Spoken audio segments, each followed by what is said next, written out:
What makes a great leader great? How do we create a high-performing team? And when we say leader, we mean everyone, because everyone is leading their own life. Will yours be a life by design or a life by default? Those are the big questions, and this podcast will answer them. Welcome to the Becoming Your Best podcast, where we help you apply the 12 principles of highly successful leaders, because great leaders will produce great results.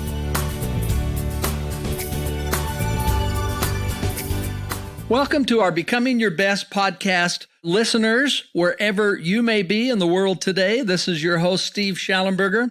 I'm delighted to have an adventurous guest with us today. He has a graduate degree in decision sciences from the University of Pennsylvania and has a fascination in how people and businesses can make better decisions. He's presented at business and Antarctic conferences, appeared on cable TV in the U.S. and on the internet talk radio programs. His talks focus on leadership, teamwork, and winning against the odds.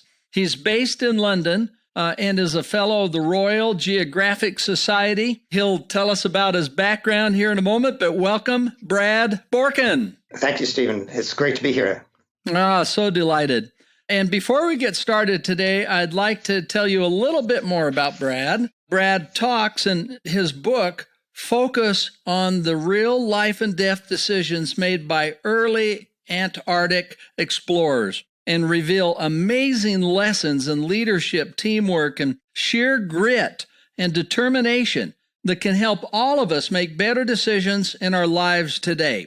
And this can be especially useful when confronting adversity, and man, do we have adversity today, don't we, Brad? Sure do. We sure do. Also building effective teams and trying to succeed against the odds. All important skills in today's world. And I'll tell you why I've been so excited to have this interview with Brad. Is one of my favorite all-time books is Endurance by Ernest Shackleton. Boy, talk about all of those things. I'm excited to have Brad share stories today. So before we dive into this interview, Brad, tell us about your background, including any turning points in your life that have had a significant impact on you, and how did you end up where you are today? Okay, well, that's a long question with a lot of places to go with that. I work for a large software company. So my career has been working for large software companies. And I've always had this underlying interest in Antarctica and the early Antarctic explorers, which really started from about the age of 8. And having my mother working in a public library, and every day after school, I'd have to go to the public library and hang around until she got finished work.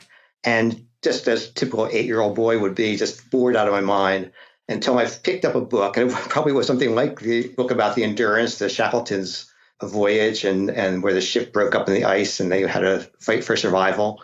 And it just captivated me, and it just stayed with me for the rest of my life. But the turning point, I think what was interesting in the whole journey, as just a normal person working for large software companies and thinking that's my career. And yet in the back of my mind, there's always these Antarctic stories. And what was interesting was the more I looked at the Antarctic explorers, the early ones, they never achieved any of their primary goals.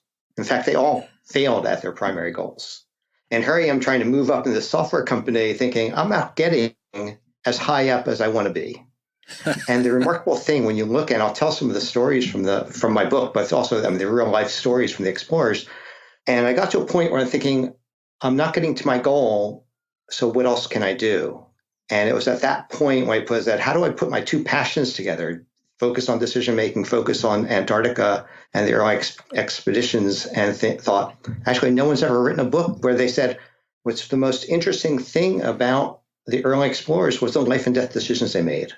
And so at that point, I said, okay, I still work for a large software company, but I'm going to turn my life towards creating that book and writing that book, because it was not about writing history. What I'm interested in is writing a book for modern people, very similar to your book in the sense that it's how do you help modern people make better decisions?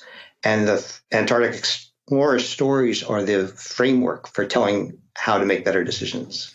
Well, first, before we get going, for all of our listeners, that is so inspiring, Brad. Way to take your native interest and figure out how to bring these worlds together and how to lift the world and make it better, just joining these forces in a way that are very positive. Way to go. That's inspiring. Oh, thank you. Thank you. You bet. Now tell us about your book. The book is When Your Life Depends on It, Extreme Decision-Making Lessons from the Antarctic. Tell us all about that. Great. Yes, that's the title. So we tend to just call it When Your Life Depends on It. And it's the life and death decisions that the early Antarctic explorers made on the ice, and then what we can learn from them for modern day decision making. And the remarkable thing is they made a lot of life and death decisions, and they all came very near death all the time, but actually very rarely died. So in a way, it's very uplifting because you're reading about all this adventure and danger and science and discovery and exploration. And at the same time, it's about risk and danger and challenges. And I mean, at times they're starving, at times they have scurvy, at times they just have so much hardship. And yet, for the most part, they get through.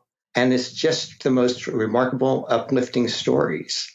And I think this is where it becomes so valuable for modern day people, because even ignoring what's going on in the world today in the early 2020, I mean, whether people listen to this audio even 2 years from now, and hopefully this will all be in the past, what's happening right now in the early 2020, but the concepts that we all have adversity, whatever period we are in our lives, we face a certain amount of adversity. And here you have a bunch of people who faced extreme adversity for long periods of time and how they got through it. And it's it's a great roadmap for how we can deal with adversity. The stories are really just incredible. And maybe I can just tell one and we to just give a flavor of it. Yeah, sure, please. I hope we'll be able to hear quite a few of these stories. Okay, so there's one story, and this was probably what struck me the most.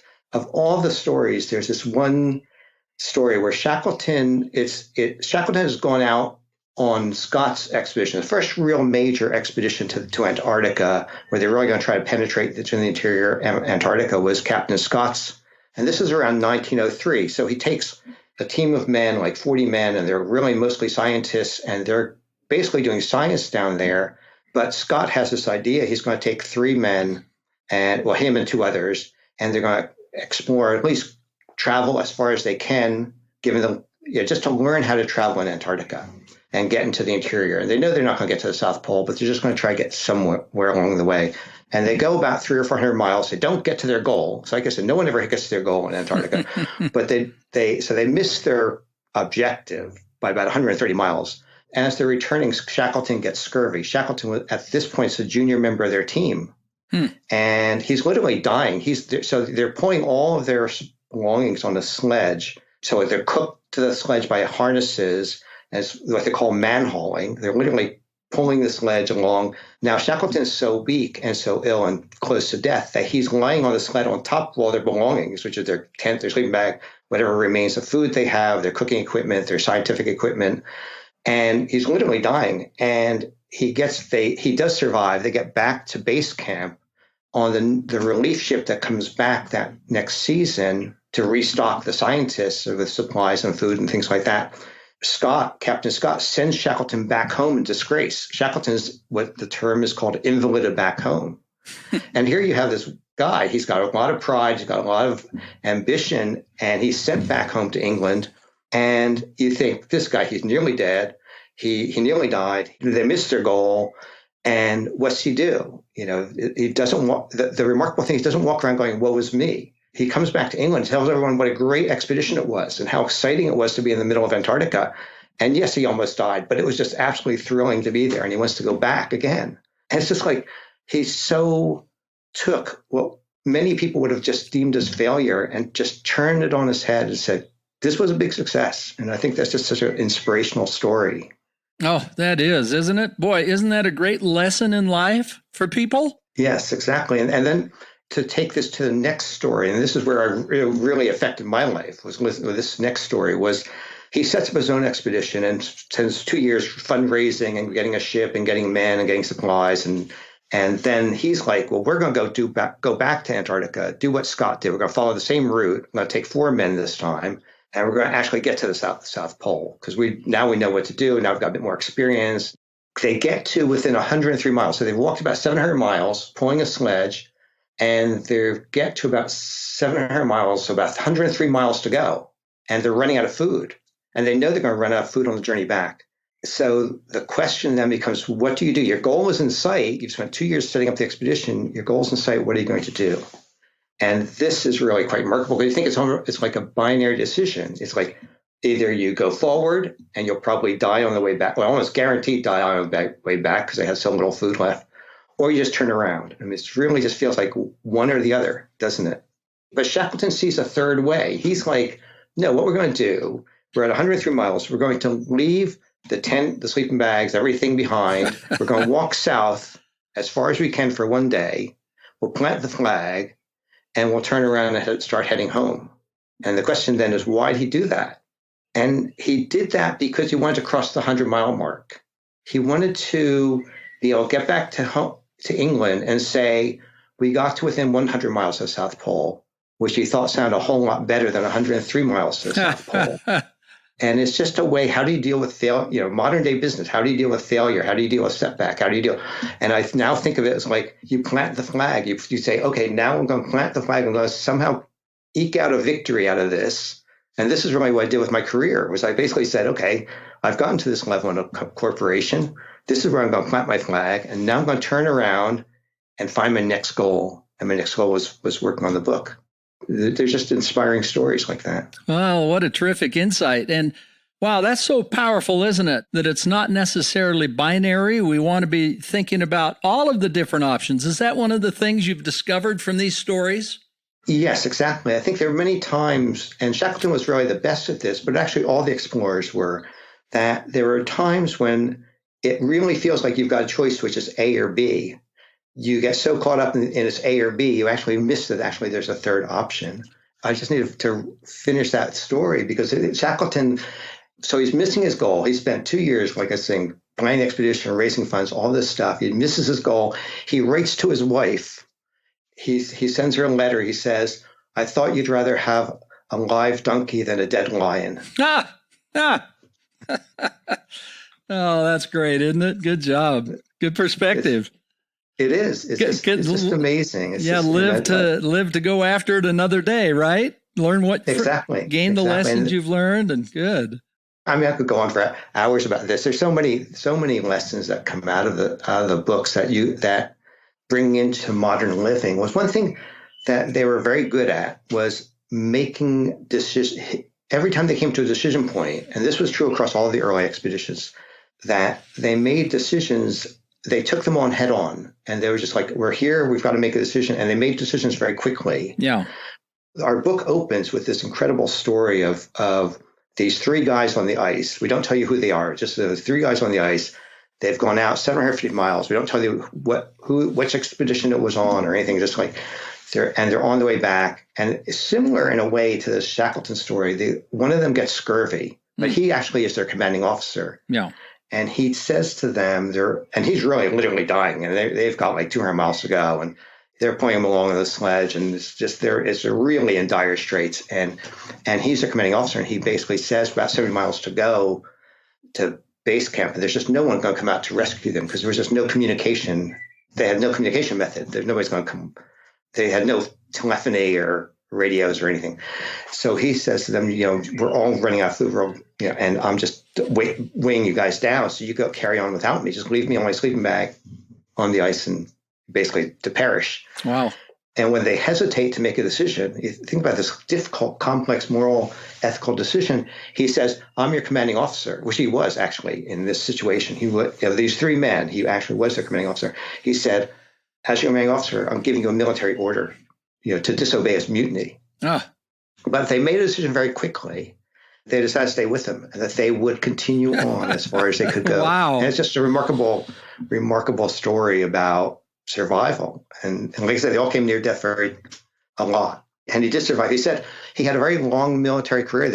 He was Lieutenant Evans. He had a very long military career afterwards. And he said, in like being part of the Royal Navy for 50, 60 years, he said the only military order he ever gave that was disobeyed was that one.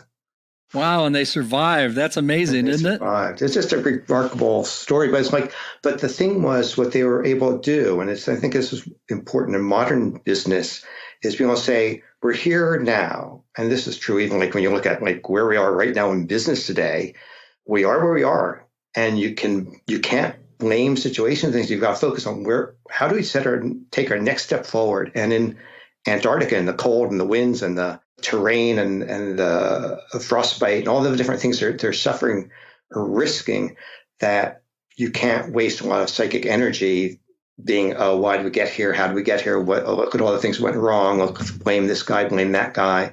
They just said, how do we move forward? Oh, I think it's a good lesson. Yeah, that is. Well, Brad, from your experience, what are, say, the 3 biggest leadership lessons you've learned from doing the research for your book? Well, I think one of them was probably the most interesting one, was the idea of the second in command. And we don't see this in modern business today. We tend to set up teams, and work for a big software company. We set up teams all the time. We tend to have, here's the team leader and here are the people on the team. And the second in command concept in Antarctica, everything was done in teams. They were done in small teams of 3 people, 4 people, 10 people. But whatever team they had, there was always a second in command. Whether it was a spoken, this guy is the second in command, or it was unspoken, but it's very clear this guy was second in command. And I think this is a wonderful concept that businesses could use, because that second in command enables the other people on the team to go to somebody who's not the leader and gripe about another person or sort of get more guidance about a task that they're unsure of without feeling like, am I jeopardizing my job? Is the boss going to think I'm an idiot? Whatever. It's like this. So it's actually a structure that works exceedingly well, that I think it would be great to bring back into business. But it worked really well in Antarctica. The one thing about these expeditions, they're all multi-year expeditions. So they're there over the summer. The Antarctic summer is still frighteningly cold, but they're there through the winter when it's dark for 6 months of the year. And yet across these 6 expeditions that we studied, there's not even a history of fistfights. There's no murder, there's no mayhem, there's no sabotage. These people acted with purpose. And it's just remarkable, because certainly in other expeditions to Antarctica, to the Arctic, around the world, there have been just horrible situations of murder and things like that. And yet here you had these people acting purposefully. And I think that's the second big lesson, was that everyone knew the purpose, this sense of knowing why you're there and the role you play and the value you play in the team, in any team or in the big expedition team. I think that was important. The third one was really around the concept of they couldn't always make perfect decisions, but they had this sense of, and this was from the leaders downwards, that even if we make a bad decision, we are resilient enough to recover from it. And that's an important skill. I think a lot of times we make a bad decision and everyone's like, oh, it's like we made a bad decision. It's like, wait a minute. How do we figure out the strategy that we're all resilient, we're all brave, we're all have the wherewithal to figure out how do we get out of this bad decision? How do we start making good decisions? Wow, that's good. That's something I don't hear often, but I love it. Just kind of the recognition that, listen, we're in this together. This is a process, and we're going to make the best decision we can. And if it doesn't turn out perfectly, we're resilient. We can fix this and get to a better place. And you're saying it works out? Yes, for them, it always worked out. I mean, there's great. I mean, you were talking about the endurance at the start of the show. You were talking about the book Endurance, and this is where Shackleton's ship gets crushed in the ice. So this is after the South Pole's been conquered, and now Shackleton set up another expedition where he wants to get to be the first team of people, first man to walk across the continent of Antarctica. So he sets up an expedition where there are 2 ships, one going from New Zealand, Australia, New Zealand, coming down to one coast of Antarctica. They're going to lay depots along the way up about to the South Pole. The other ship that he's on is going to come down from the Argentina side, and they're going to drop off a set of men. And then that set of men, Shackleton's going to walk across, and then they're going to pick up the supplies on the other side. And I think that expedition is quite a remarkable one, because Shackleton never starts, actually. His ship comes down into the Weddell Sea, which is the sea just off the coast of Antarctica near if you're looking at a map of the world, just like the one closest to Argentina, and gets stuck in the ice and gets crushed. And then they're stuck for trying to survive and trying to get out. And all they have left is 3 lifeboats. And it's how are these 28 men going to survive? A remarkable story. But the reason they got into trouble in the first place was because Shackleton made a bad decision. And the bad decision was there was a landing spot, because you don't want to set up your camp on ice. You've got to set up your camp on the continental land. Even though there's sea ice all around, at times the sea ice is sort of breaking up and you can steer your boat towards land. And he's like, well, I don't want to land here because we can get closer. So my starting points would save me 60 miles of walking. And so he gives up the first spot, basically, and they never found a second one because the sea ice just crushed the ship, just trapped the ship and crushed it. And the men never really blamed Shackleton for that bad decision. And I think that sense of saying this is, we are where we are, and we've just got to move forward. And this sense of just being resilient and saying, okay, we've got a new goal, we got to get ourselves home, and we've got to just accept that there's a bad decision, but we can recover from it. Okay, that's nice. That's excellent. Brad, how can we apply lessons learned from the Antarctic explorers to our lives today? A good question. It has a lot to do with what we think of as adversity. When I read these stories about the early explorers, I'd encourage your readers, what your listeners, whether it's my book or there's so many wonderful books written about Shackleton, about Captain Scott, about Amundsen, about Mawson, another explorer. These stories are so inspirational because their decision making was very pure. Their decision making was they were on a place where they were not going to get any help from anybody else. There was no one they could call. They didn't have that sort of electronic equipment to call anybody. Even if they could call somebody, there's no one that had ever been in their place that could give them any advice. And when you read about what they endured and what they did and how they survived and where they got their inspiration from, it is things that we can bring into our personal life. Very much like your book in the sense of there's so many inspirational stories. Your book is filled with these wonderful quotes and wonderful stories. And the Antarctic stories are equally exciting, and they're at the same time, they're inspirational. And there's a story where Mawson falls into crevasse. He happens to be on his own at this time, but that is a longer story about why he's on his own. But he's on his own. He falls in that crevasse. The only thing that holds him from Wow. death is the harness that his sledge has not, using the British term, because they always called it a sledge, not a sled. But his sledge hadn't fallen in on top of him. So it's sort of anchored at the top in this ice, and he's like dangling below. He's Wow. very weak. He's had very little food. He's very malnutritious. And he tries to climb up the harness. Now, this rope, he's about 14 feet down into the grass. And then you're not wearing thinsulate. He's wearing like old-fashioned cloth, woolen clothing, heavy boots. It's like all covered in ice. And he starts to climb up, and he falls back down. Ouch. And the sledge doesn't come crashing back down on top of him. And he just thinks he should give up. But he gets inspiration from a poem that he remembers.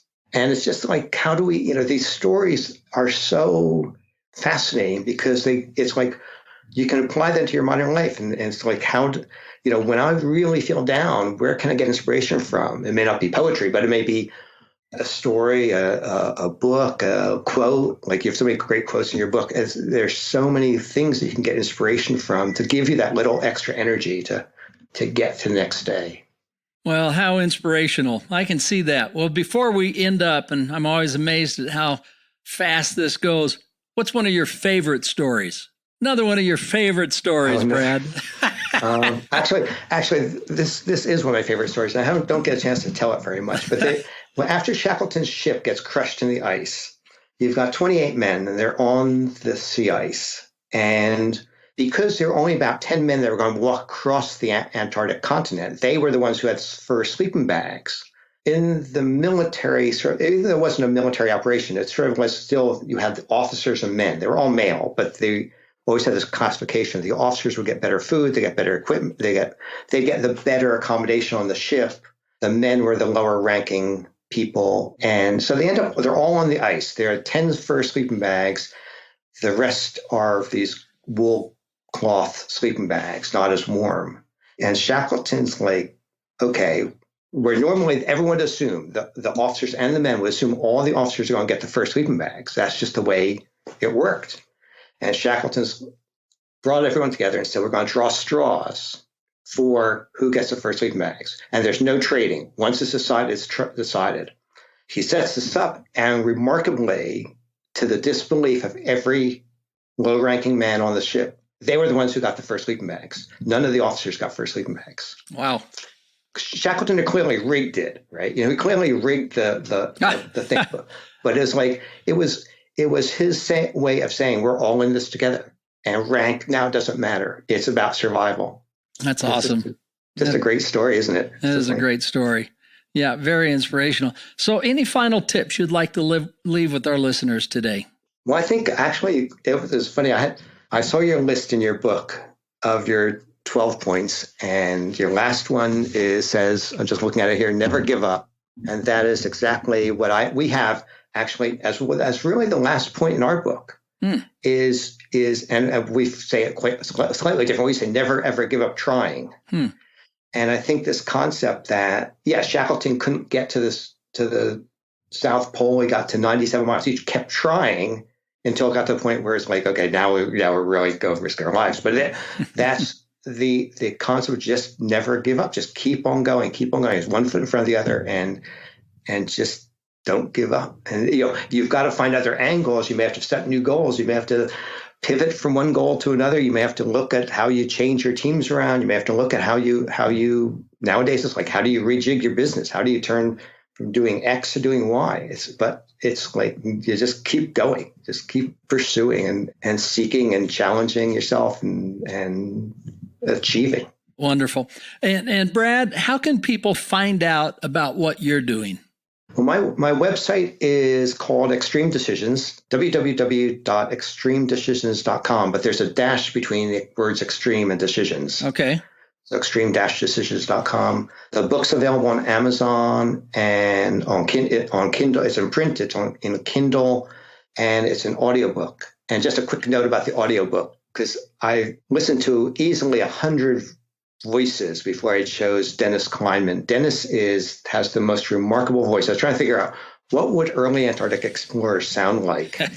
And I thought, just Fenya, that rough, gravelly, male, deep voice. That's just like, I thought, I don't have that. It's like, and I tried to record my own audiobook, but then I thought after 2 paragraphs, I thought, it's just not working. And I found Dennis. It's just, he has the most remarkable voice, and it's the most remarkable recording. And we ended up in Hollywood at the Voice Arts Awards for the best audiobook in the history category. We didn't win, sadly. We lost to Cosmos by Carl Sagan, but we're up against a book that was up for Pulitzer Prize. All the other books were New York Times bestseller books, and then there was our book and a book about Antarctica. At that point, we had like 28 reviews on Amazon. But Dennis's recording was like, that's what we're in there for. It's Dennis's voice on recording this audiobook. So I'd encourage your listeners, if you have a subscription to Audible, it's $1 credit.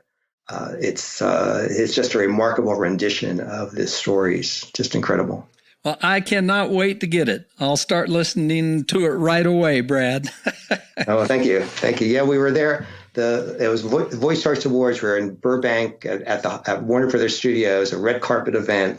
Sigourney Weaver was there, and Van Jones, and it's just incredible. It's like the Grammys or the Oscars. A celebrity announces the category, and then the entries, and then they rip open the envelope, but it wasn't us. Oh, so, well, dang it. Sorry about that. But what an honor to even be there, though, right? It was absolutely thrilling. One of the most exciting things of my life. And you talk about, when we started the show, we were talking about changing your life, and there's like things that change your life. Literally, the change from saying, am I going to achieve my goal in the software business? And thinking, no, I'm not. How am I going to pivot from that and choose another goal? And so many remarkable things have happened. And being on your show is one of the highlights as well. Oh, great. Well, congratulations. And if you don't mind, before we started the show today, Brad and I were just visiting. Would you mind sharing your comment in regards to becoming your best? I started reading this book and I thought, all of these 12 points every single one of them applied to the Antarctic explorers. When you look at what these guys achieved and the science, discovery, exploration in the most harsh conditions possible, every single point in Stephen's book, they applied. Absolutely. It was, if I had a cookie cutter, I could cut and paste my book into your book or your book into my book. Literally every single thing. And these guys achieved the most remarkable things of science. And I know we're going to run out of time, but the baseline for science, for climate change in Antarctica today came from these early expeditions. The banning of DDT in the 1960s and 70s, when they were trying to prove that DDT was harmful and it was pervasive in animal species around the world, and even in Antarctic penguins, people said, wait a minute, I suppose DDT is like inherent in a penguin skin, in penguin's DNA. It's like part of their DNA. And they went back to penguins' skins that are preserved because they're in taxidermy exhibits in the Natural History Museum in London, gotten from Scott's expedition in 1903, and compared the skins, and they realized there was no DDT in penguins in 1903. There's so much science. They're taking the science that was done on Captain Scott's expedition today and applying the scientific methods we have in 2020 and analyzing their data and coming out with new results from data that was captured 100 years ago. And it's just remarkable. Yeah. And then they were like the NASA of our generation, of their generation. They were like, we think of NASA as like all the spin-off technologies that came out of NASA. There are spin-off technologies that came from theirs. They're like treaded vehicle. They were experimenting with all-terrain treaded vehicles. This is before World War I tanks, before people made tanks or anything like that. They were playing around with treaded all-terrain vehicles, which are the basis for tanks. They're the basis for polar vehicles today. The clothing, when we think about dressing for the cold, if you live in Minnesota, you live in Maine or wherever, and you wear layered clothing, all that came from Scott's expedition. Before that, explorers wore furs. There's so many interesting things that come out of these stories. Well, that's fabulous. Your book dovetails so well into this, and I'd encourage your readers, your listeners and readers to learn more about the early explorers as well. Oh, that's really good. Well, I didn't invent those things. They came from research of what sets apart high performers from all others. Wherever we saw excellence, those 12 principles were present, and you just have observed them and written about them in these great leaders from the Antarctic. Thank you, Brad. It has been such a delight to have you with us today. So fun, and we could go on, but I'm excited to read your book. We wish you all the best as you're making a difference in the world. Oh, well, thank you, Stephen. It's just a pleasure to be here and pleasure to be on your show and to meet you. You bet. And to all of our listeners, this is a great reminder today. The things you're doing, your efforts, are literally leaving a legacy for others that you may not even be aware of. And just like these explorers, you do these things, you make a difference, but it's still touching people 50 and 100 years later or hundreds of years later. So, well, thanks so much. This is Steve Schallenberger wishing you a great day and signing off with Becoming Your Best Global Leadership. Thank you for listening. Would you like help to apply the 12 principles of highly successful leaders in your life, in your family, or in your organization? Call us today at 888-690-8764 to speak with a helpful representative to evaluate your situation and how we can help. Or you can visit becomingyourbest.com. Whether it's a corporate training event, keynote, workshop, trainer certification, or personal coaching, it would be our pleasure to serve your needs. Once again, call 888-690-8764 or visit becomingyourbest.com today.